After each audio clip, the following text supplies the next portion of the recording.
Ladies and gentlemen, good day and welcome to the CDSL Limited Q3FY22 earnings call hosted by Axis Capital Limited.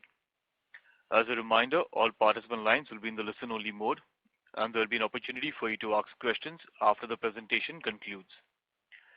Should you need assistance during the conference call, please signal an operator by pressing star and then 0 on your touchtone phone.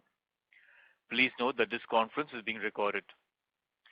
Please note that CDSL does not provide specific revenue or earnings guidance. Anything said on this call which reflects CDSL's outlook for the future or which could be construed as forward-looking statement must be reviewed in conjunction with the risk that the company faces. I now hand the conference over to Mr. Anshuman Singh. Thank you and over to you. Thank you, Mike. Good morning, everyone. On behalf of Axis Capital, a very warm welcome to the Q3 FY22 conference call of CDSL India Limited. We have the management team of CDSL represented by Mr. Nehal Vora, MD and CEO, Mr. Girish Amesara, the CFO, Ms. Naina Ovelkar, Chief Regulatory Officer, Mr. Ram Kumar, Chief of Business Operations, Mr. Vinay Madan, Chief Risk Officer, Mr. Sunil Alvarez, MD and CEO, CDSL Ventures, and Mr. Nilesh Kittur, AVP. Without further ado, I would like to hand over the conference to the management for their opening remarks, post which we can open the floor for Q&A. Thank you and over to you, Nehal, sir. Yeah, thank you so much, Anshuman. I would like to wish everybody a good morning and I would welcome you all to CDSL's third quarter conference call for the financial year 2021-22. And I hope each of you and your loved ones are safe and healthy. I'm joined by the management team of CDSL Group. As in the previous quarters, we posted a detailed financial presentation on our website for your reference. Our strong performance in the December 2021 quarter is the direct result of deliberate steps we've taken towards strengthening our role in the financial ecosystem, the revised strategy of empowering the registered investors, and providing services that are convenient and easy enabled us to do more and retain our existing clients. We are happy to report that India has strengthened its overall participation in the Indian securities market as the overall number of registered investors, or as we call it, the Atmanirbhar Niveshak, as on 8 February 2022 was 9.6 crore unique client codes on the stock exchanges, which is a 57% increase from the same time of the previous year. Further, the total number of Demat accounts across both the depositories in India as on January 31st, 2022 stood at 8.4 crores, while CDSL enjoys a 70% market share at 5.85 crores. We are harnessing the benefits of a digital innovation and the presence carved out across years, especially in the tier 2 and tier 3 cities. We have invented and invested in our business to build a truly diversified organization that performs across market regulations and with a commitment to serving the investors, all market infrastructure institutions, regulators, shareholders, and employees. Speaking further on our business performance during the last 3 months, the number of new active beneficial owner accounts with CDSL has increased by about 91 lakhs. The comparative number of new beneficial owners for the quarter ending December 31st, 2020 was approximately 28 lakhs and approximately 68 lakhs had increased in the quarter ended September 30th, 2021. The number of active companies as on December 31st, 2021 was 17,748, which is an 11% year-on-year increase from 15,992. 15,992. For the same period, in comparison, the value of securities in Demat custody increased by 47% to 37 lakh crores at CDSL as on 31st December 2021 from 25 lakh crores as on December 31st, 2020. We continue to provide services in line with transformation and requirements of the current times to promote digital initiatives as promoted by the central government. Further, towards our efforts to make investors self-sufficient, to make informed decisions, the CDSL Investor Protection Fund has conducted 88 investor awareness programs in association with SEBI, other MIIs, and depository participants. Before I hand it over to our CFO, Sri Girish Amesara, I'd just like to say that the growth of the Indian securities market is in an extremely encouraging sign, showing and is expected to show its true potential. I also want to take a brief moment to place our appreciation and gratitude to all our stakeholders, the regulators, depository participants, investors, issuers, and other market participants, as well as the employees for their constant faith in us. Now, I'll request our CFO, Sri Girish, to take out through our financial performance. Over to you, Girish. Thank you, Nehal. Good morning, everyone. So, speaking on our financials, we have seen an healthy growth in this quarter with an year-on-year performance with respect to net profit in terms of 55% increase. The total consolidated income for the December 21 quarter has increased by 59.73 crores, which is 58% compared to December 2020 quarter. In absolute value terms, we have achieved 162.93 crores total income compared to 103.29 crores during the previous year same quarter. The consolidated net profit after tax for the December 21 quarter has increased by 29.60 crores, which is 55% growth over previous year same quarter. The absolute amount in value terms, it is 83.63 crore compared to 54.03 crore of previous quarter. On a standalone basis, the total income for the December quarter has increased by 40.30 crore, which is 50% over previous year same quarter. The absolute value is achieved at 121.55 crore compared to 81.25 crore for December 2020 quarter. The standalone net profit after tax for the December 21 quarter has increased by roughly 20.74 crore, which is 48% increase. And in terms of absolute value numbers, the amount is achieved at 63.77 crore during December 21 quarter compared to 43.02 crore for December 2020 quarter. Now I will hand over the dais to Sunil Alvarez to take you through our operations of our wholly owned subsidiary, CDSL Ventures Limited. Over to you, Sunil. Thank you. Good morning, everyone. CVL had a very healthy performance in the last quarter, and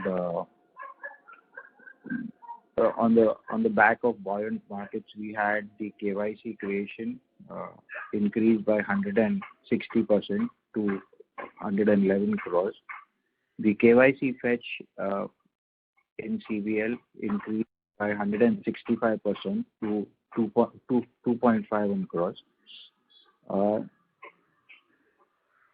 The CKYC business increased by 83% to 15.19 lakh records. In terms of RTAs, we have about 802 companies registered as of 31st December. On the GSP, there was a slight drop in the number of records processed as compared to the previous year. And on the operational income side for the period April to December 2021, we had income of 99.35 crores as against 48.69 crores during the period of April to December 20. The total income, including other income, was 109 crores as compared to 58.92 crores in the same period last year.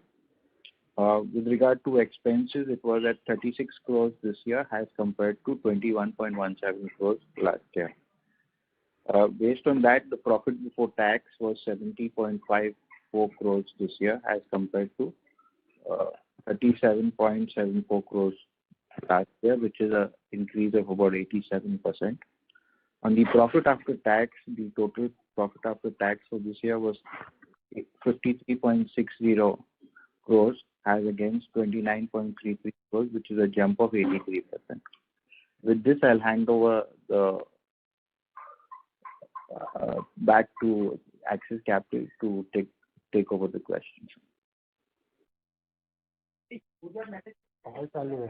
Thank you. We will now begin the question and answer session. Anyone who wishes to ask a question may press star and 1 on your touchtone telephone. If you wish to remove yourself from the question queue, you may press star and 2. Participants are requested to use handsets while asking a question. Ladies and gentlemen, we will wait for a moment while the question queue assembles.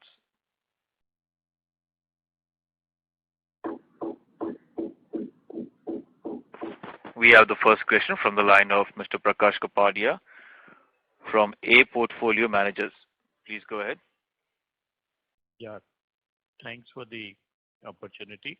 Congrats on a good set of numbers. A couple of questions from my end. I was just trying to understand more from Sunil. He mentioned about, the KYC business doing well. So if I look at 9 months performance of CVL, as per segment revenues are up 104%. Could you give some more, understanding? Is there some reduction in discounts? Has, pricing improved? Has, contribution of new folios increased as compared to the fetches? And what would be, say, the contribution from newer initiatives? If you could give some more insights, that would be helpful.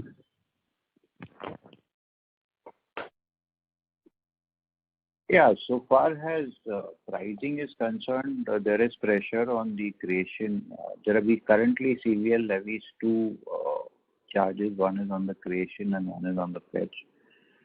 There has been pressure on the creation charges with the increase in volumes, but the fetch charges have more or less remained the same.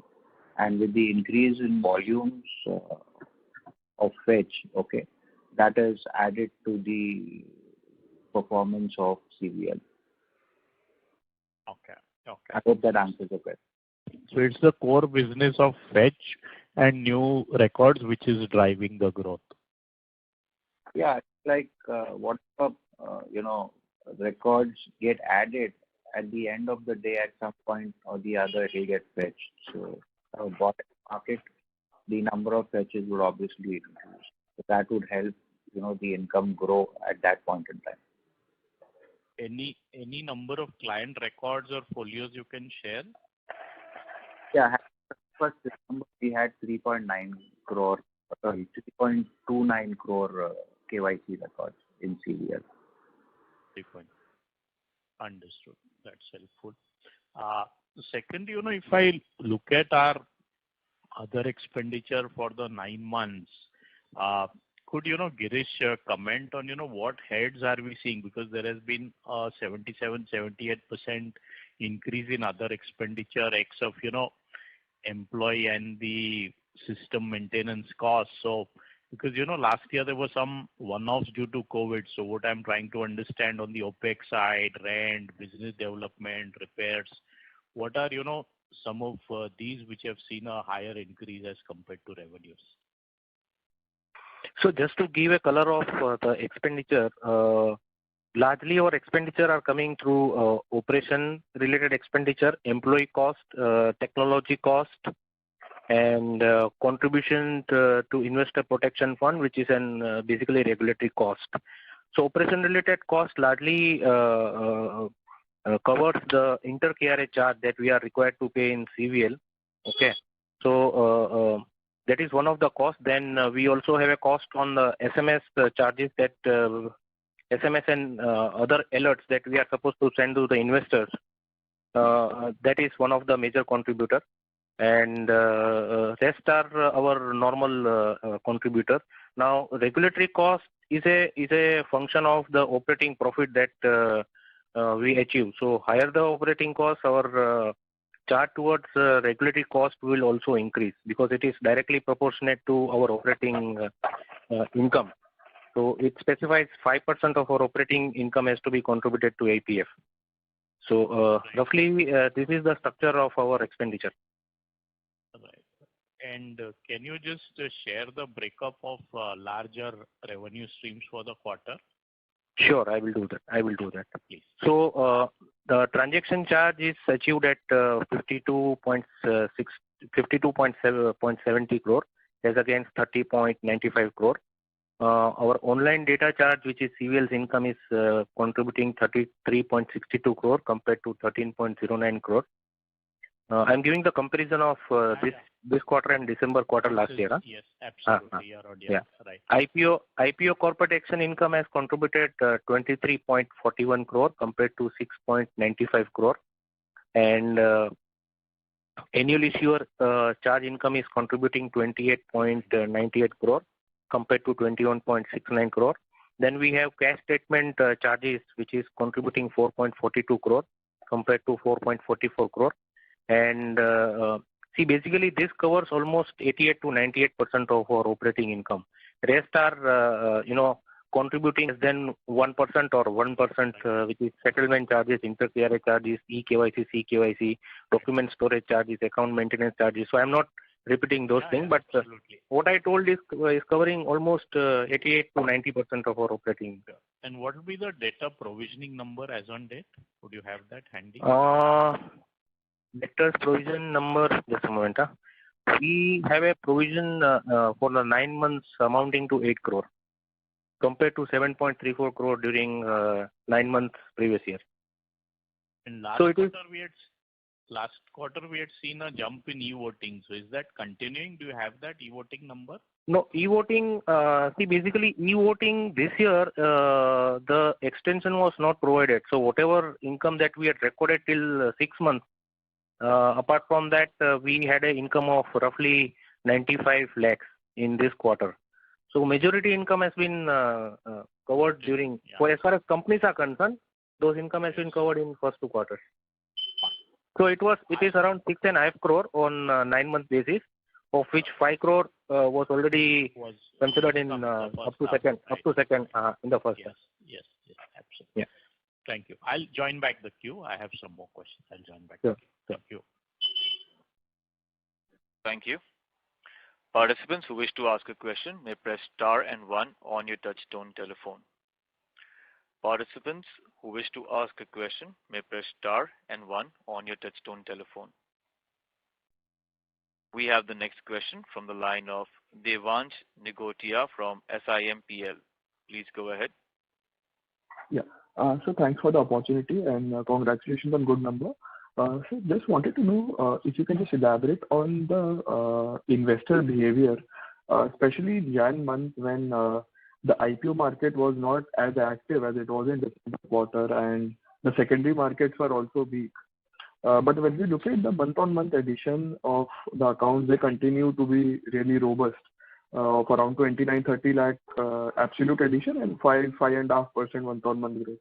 So if you can just throw some soft points, where are the investors heading? Are these for mutual fund investments or for secondary market or IPO markets? Just some direction on the customer behavior, if you can just elaborate. So basically, a demat account is, for mutual funds, demat account is not mandatory, it's optional. And demat account is used for secondary markets. For IPOs, it is compulsory. So it has multiple end-use cases. And therefore, also there have been news in the market about the LIC IPO. So people in anticipation also would be kind of wanting to open a demat account, but that's a mandatory thing to do before you can apply in an IPO. Mm-hmm. So I think it's a culmination of variety of factors that whilst overall the market has been kind of range bound, but the participation has gone up both in terms of unique client code or the stock exchanges as well as on the Demat accounts getting opened on the depository. So I think it's in line with that, and we are having more and more participations coming from tier 2, tier 3 towns, people wanting to able to invest in the mainstream market. So it will be difficult to point out whether it is IPO driven or it is secondary market driven or mutual fund driven. So mutual fund is not compulsory as of now; it's optional to open a Demat account. Okay. So directionally, it looks like more from the LIC IPO. That is, directionally, that looks like a direction of the addition that is actually happening. I am not talking only about the LIC IPO. Also the other PSU IPOs, large other IPOs which are expected to hit the market. So people use that. So that is one reason. Second is obviously the participation in the secondary market has also gone up. And Demat account is a mandatory thing for anybody to participate in the secondary market. So it's a combination of both these factors mainly. And mutual funds, wherever people opt for for the Demat accounts, that also is kind of a third contributory factor. And if you can just throw some light on how is this behavior very different from what we have seen historically when there are corrections, participations actually go down, but since you're highlighting in recent months, it has actually increased. So what do you think has caused this change structurally or it's temporary or? So I think the principal driver has been COVID. Most of the, I think, securities market was continuing on without any kind of disruption. And people had their savings which they could access without physically going to their brokers' offices. So the online mode, etc., basically the digital platforms, etc., have contributed to this growth. And it's kind of an end-to-end process, right from account opening to transactions to placing of orders to the settlement process, which can be done from the comfort of your home. And that's the ease of doing business, is kind of encouraging more and more players, more and more investors to come into the market. Okay. Thanks a lot, sir. That was really helpful. I'll get back in the queue. Thanks. Thank you. We have the next question from the line of Pranav Mehta from ValueQuest. Please go ahead. Yes, sir. Thanks for the opportunity and congrats on very good results. So, firstly, just wanted to dig little bit more deeper in this question on other expenses that somebody else also asked earlier. So, considering that we are a platform company, we would have thought that, as our volumes expand, our expenses should grow at a much slower pace than our revenue growth. But at least in the last couple of years, as our volumes have really grown, our other expenses have also gone up, in sync with our revenue growth. So, a bit confused as to why there is not enough operating leverage in this line item. So if you can just explain a bit more on that front. And secondly, a few weeks back, there was an exchange filing from CDSL that we are divesting our stake in our subsidiary CDSL IFSC Limited. So just wanted to understand our thought process behind that decision. Why would we sort of divest our stake and give up any potential upside that can come through future developments in GIFT City? Yeah, these are two of my questions. Yeah. Okay. The first question is that while there is an opportunity, we are like a financial infrastructure company, and there has to be investment in the technological platforms to ensure that the most sophisticated platforms are put in place. But there are also certain regulatory contribution to IPS, sending the SMSs which are connected to the number of transactions that are taking place. is directly connected with the growth of volumes which has happened.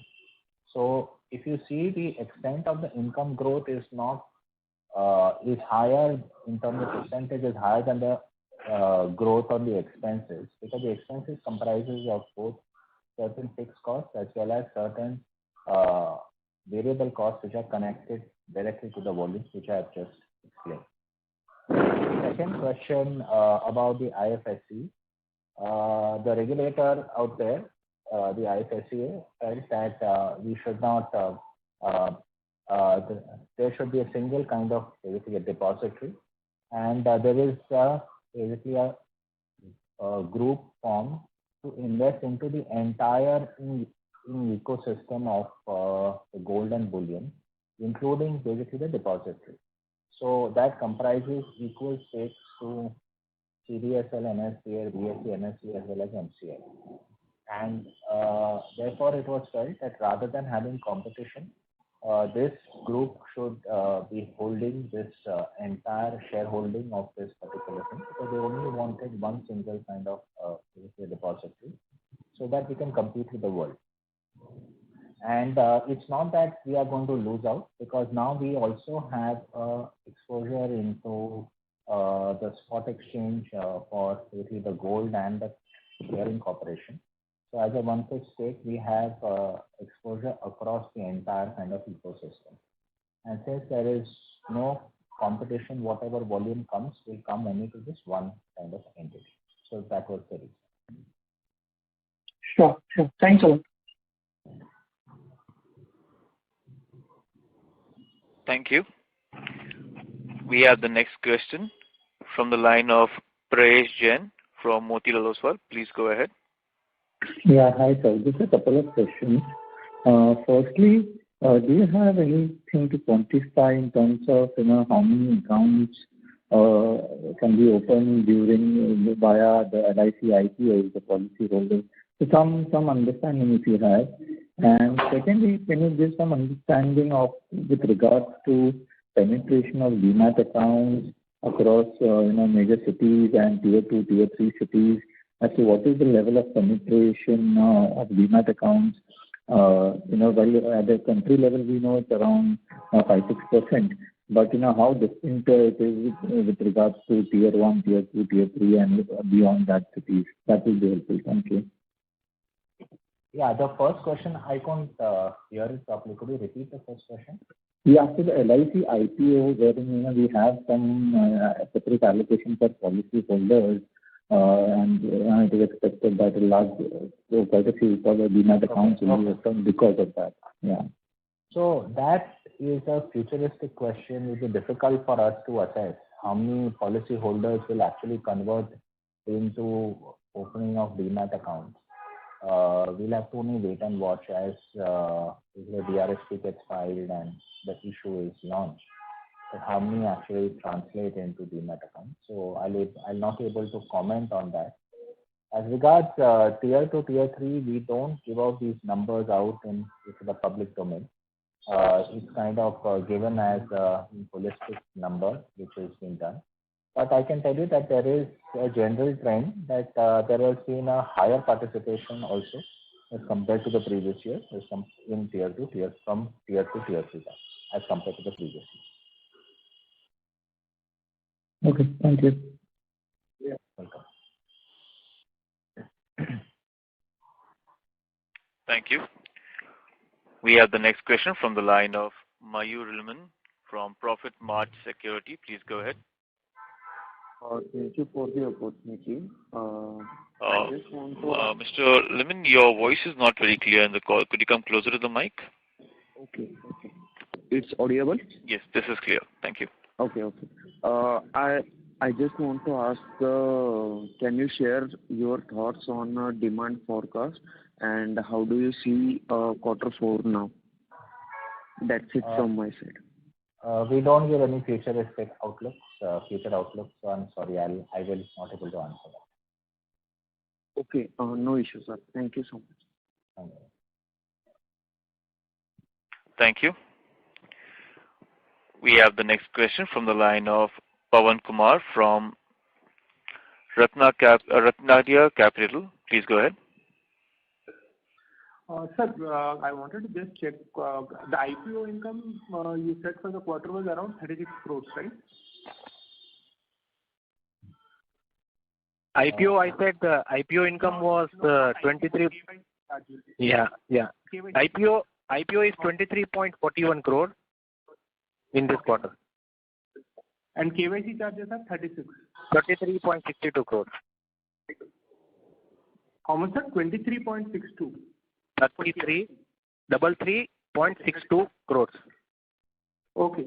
If I wanted to split this between, say, the fetches versus the new charges, what would that split be broadly?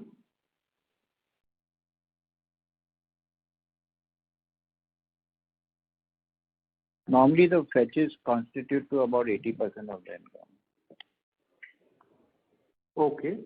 And can you just give us an idea of how the charges have been, how the charges have varied for the fetches, maybe on an year-on-year basis? The fetches, we charge 35 rupees for fetch since inception. That is since 2011. There's no changes since then. Okay. And for the new ones, how has the charges been varied for over the last year-on-year basis? Basically, we charge 20 rupees for. Basically, we charge 20 for a new record, and okay. Over a period of time, as the volumes have increased, there have been certain volume discounts given to intermediaries. Okay. So overall, that has come down from 3 rupees 20, is it? Sorry? I didn't get that number clearly, sir. How much was it originally?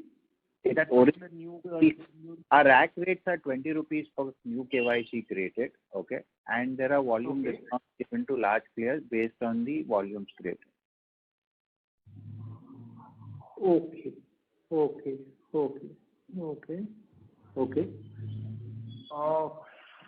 sir. Fine, sir. Those were my questions. I'll get back in. Thank you. Participants who wish to ask a question may press star and 1 on your touchtone telephone. Participants who wish to ask a question may press star and 1 on your touchtone telephone. We have the next question from the line of Prakash Kapadia from Under Portfolio Managers. Please go ahead. Yeah. Thanks for the follow-up. We've seen a record, account opening on the Demat side. So what I was trying to understand, if I look at the IT return data, there are around 6 crore returns filed, and there are already 8.4 Demat accounts. So is PAN compulsory to open a Demat account, or is Aadhaar enough? No, PAN is compulsory. PAN is compulsory. And as a trend, have we seen, same PAN number opening more incremental accounts? Is that the trend, or these are, newer Demat accounts which we've witnessed over the last year or two? No, overall the trend is a newer Demat account setting of people overall. Okay. And, recently IT department has automated financial transactions to improve compliance. So is it the depository's responsibility to share data to the IT department, or is it at the broker end, which, they have to report these transactions? I think this has nothing to do with the financial performance of the company. This is more of a compliance issue. So I think I don't see the link between the two on this question. I was trying to understand, because we've seen a spurt and increase, government has automated AIS and returns. So does the transaction get reported from our end, or is it, the... Yeah, so it is all the MIIs have to report. Okay, it's an entire market participants which... Yeah. That's what I was trying to get. And lastly, there has been some newer initiative as an accreditation agency. So Any sense on the business model or how will it work or the road ahead? I'll ask Sunil to answer that. Sure. Yeah, basically we are looking at a lot of wealth managers getting in their investors to be registered as accredited investors. So we've just started sending out feelers to the market. And basically, since we cannot make any forward-looking statements, we are trying to really figure out how it's going to work out. Okay. So here we'll target guys who are registered as wealth managers or who are professionals and who can service others. I was just trying to understand the intricacy, not the pricing or. No, see, we will be working out on a detailed marketing plan, whom to target, etc. I'm sure I will not be able to. Sure. Once it's launched. Discuss out here because it's more a strategy thing for us. Sure. Thank you. Thank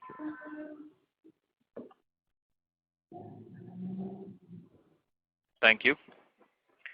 We have the next question from the line of Amit Chandra from HDFC Securities. Please go ahead. Yeah, good morning and thanks for the opportunity. So my question is on the revenue that we earn from a demat account. So roughly, if I see the revenue per demat account is around 103 rupees, 105 rupees, and that has been declining over the years. But in the last 2 years, it has been stable at 105 rupees per demat. Okay, but if I see for FY22, it has declined to 95 rupees per demat that we are earning. So is it an indication that the people are opening accounts, but the activity per demat is actually coming down? So that is one thing. If you can throw some light, that how do you actually see that trend like moving, and what exactly is causing that? And also, secondly, on the exclusivity that we have with the online brokers. So still we are enjoying that kind of exclusivity, or are we seeing the other the competition also catching up and opening accounts for the online brokers? Yeah. On the first question, Amit, it's the overall activity, the delivery-based percentage has gone up significantly. You see over year on year, the last 2 years on the exchanges, and that is directly got to do with the activity which is being done. So I don't see a reduction in the activity. People may be opening accounts and may not be doing that activity for some of the accounts. So you have taken an absolute number of an average. But I think overall, if you see the core delivery percentages, the core margin pledge percentages, and margin pledge is a new line of business. All this has significantly increased, and that's why the quantum has really gone up over the last 1 or 2 years. And sorry, what was your second question? Yeah, so second question was on the exclusivity that we have with the online. So I think that I would not like to comment whether it's exclusive or non-exclusive. The important thing as a company and as a management, we are focused on ensuring the best technology platforms, the ease of doing business, and then leave it to the market to figure out which of the platforms is good for them or not good for them, and just take it from there. Our intent is not to have any kind of exclusivity or non-exclusivity. Our important thing and our focus is to give the best product and to ensure that the platforms continue to remain extremely friendly to the final investor, and then leave it to the market to figure out where they would like to go. Okay. And sir, now the second question is, what is the pledge income that we have generated in this quarter? So, and are we seeing increased activity there? And also, as you mentioned that some part of the other expenses is mostly communication. So if you can qualify what is the communication charges, because it has been increasing steeply because everything has to be authenticated by SMS. So the SMS cost, I think, has gone up significantly. So if you can quantify that. Yeah, I'll ask the CFO Girish to answer that.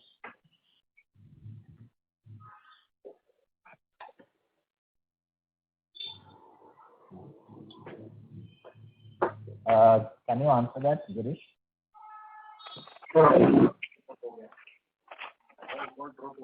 Mr. Girish has got disconnected. We are trying to reconnect him back again. Okay.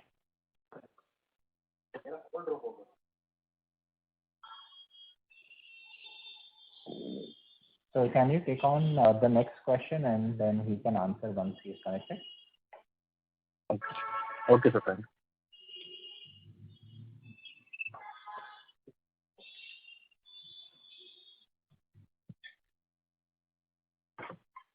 Hello? Yeah. We have Mr. Girish back online.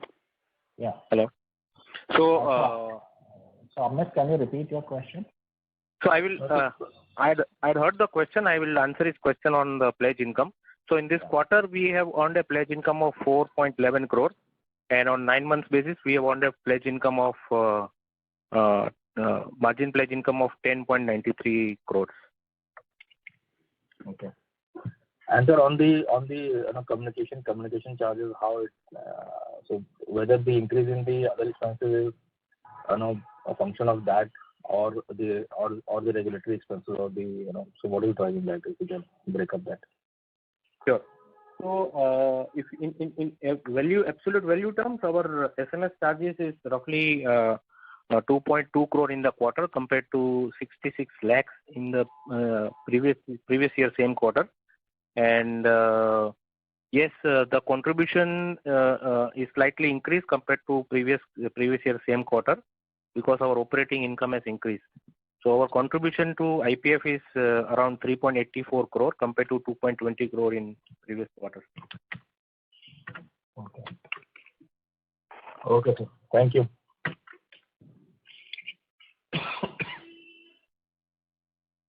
Thank you. We have the next question from the line of Miraj Shah from Dalal & Broacha Stock Broking Private Limited. Please go ahead. Hi, thank you for taking my question. I just had one question, sir. Regarding the annual issue charges, the revision in annual issue charges that was supposed to happen, I think, in 2020, which happens every 5 years. Is there any update on when this will take place going ahead? Any update on that? We'll have to see that because that's a joint proposal which is sent by both the depositories to SEBI, and SEBI will approve it.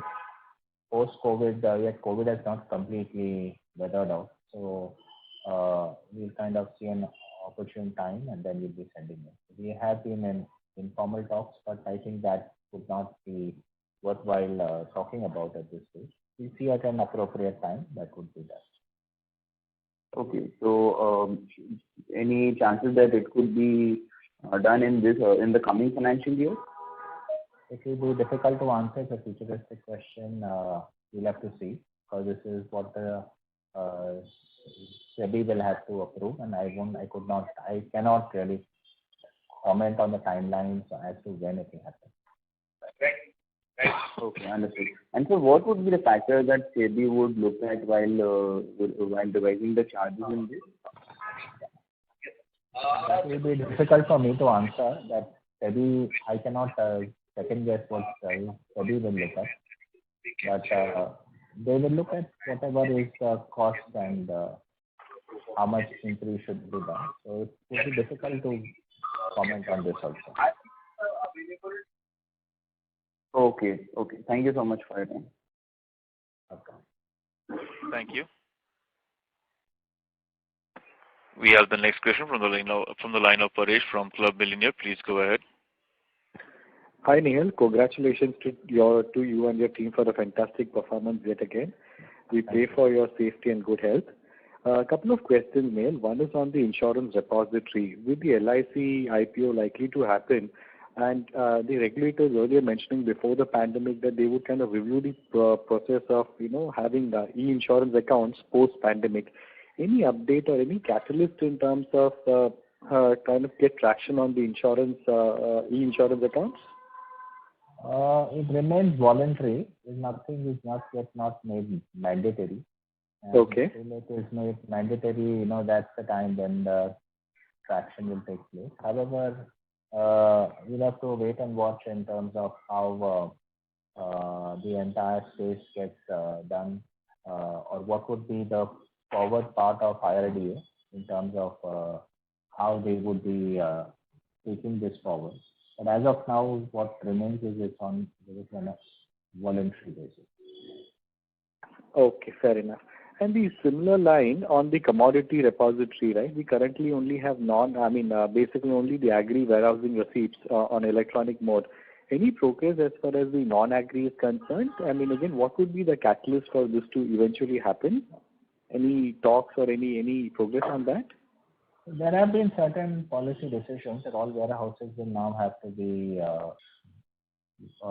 basically done with commodities repository. They have to be basically registered.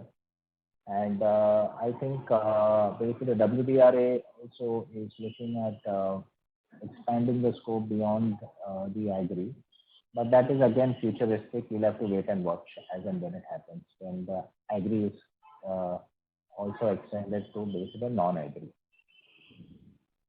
Okay. And then finally, this was regarding the National Academic the project that we had, right, which we had to kind of shelve it and which we are trying to kind of start all over again.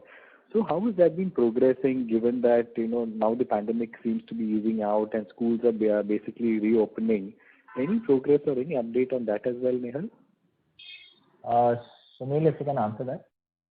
Yeah, so as far as the academic depository project was concerned, the MHRD had appointed DigiLocker after our contract expired, and we were opting this service as a private service provider. But because of the pandemic, most of the universities etc. have been open. So far, it has been difficult to add numbers really on that particular product. Okay. That's it from my side, and thank you all. Thank you. Thank you. We have the next question from the line of Alok Shah from MNCL Group. Please go ahead. Yeah, thanks for the opportunity, and congratulations on great set of numbers, Nehal and the team. I had a few questions, more to do with trying to understand. When I look at number of live companies, which is now at close to 70,700 odd, and try and map that to the annual issuer charges, the growth numbers and so-called ratio of income per corporate seems to have gone a bit higher. Is there, I'm reading too much into it, or we are able to get an increased issuer charges? Oh, no, the issuer charges is constant, but it depends on the participation and number of folios also. So as the participation goes up, the folios also will go up in the overall space of listed companies. And accordingly, the issuer charges is connected to that. The charges have not been changed. Yeah, so it's basically the number of folios which has gone up. Yeah. And additionally, do the corporates which are sitting into our IPO also get added into this bucket of 17,748?